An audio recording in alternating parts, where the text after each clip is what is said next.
C'est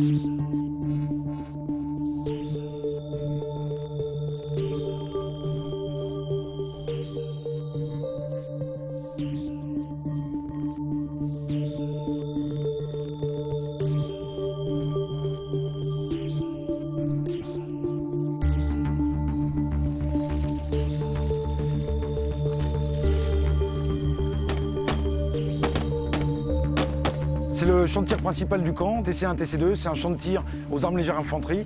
Et nous avons la partie principale qui existe entre 0 et 950 mètres.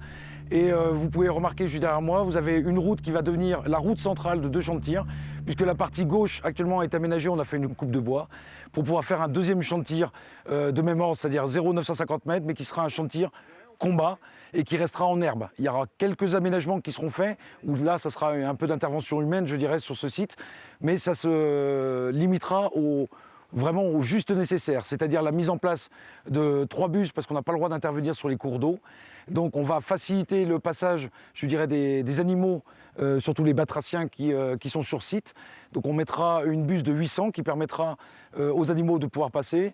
Et on prend en compte, grâce au CENISER qui nous apporte toujours un avis technique très important, on va les mettre à 5-10 cm légèrement enterrés pour éviter les marches et permettre aux animaux de pouvoir, je dirais, se balader sur le terrain comme s'il n'y avait pas eu d'intervention et d'aménagement particulier.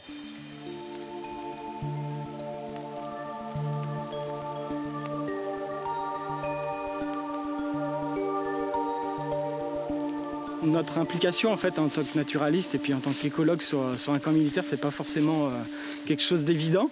Et donc déjà il y a eu un premier contact pour commencer à se connaître, à nous former aussi par rapport aux risques pyrotechniques pour pouvoir évoluer aussi sur le terrain en toute sécurité. Et maintenant les échanges se font très naturellement et c'est toujours donc le commandement du camp nous donne accès au milieu naturel pour pouvoir mener nos études, pour pouvoir faire les suivis.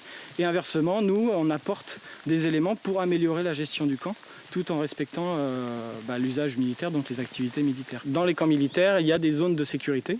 Et dans ces zones de sécurité, en fait, il n'y a aucune activité militaire proprement dite, on va dire destructrice.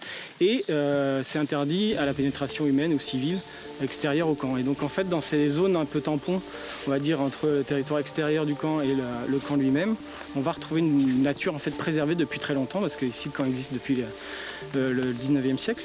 Et on a une faune, une flore qui est très très riche, du castor notamment qui est revenu donc, naturellement sur le camp.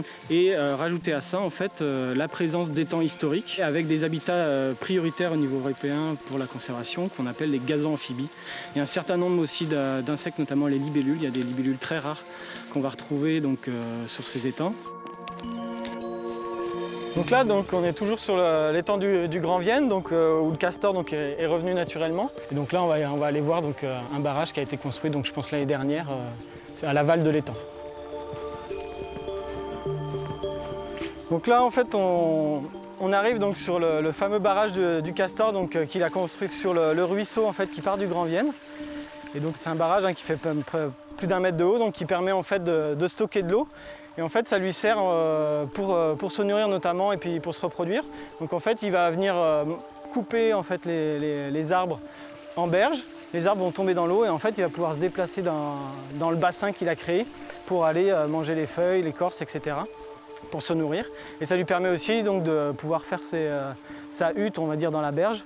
Et comme ça, l'entrée de sa hutte est sous l'eau. Et donc, ça le protège aussi pour sa reproduction, quoi.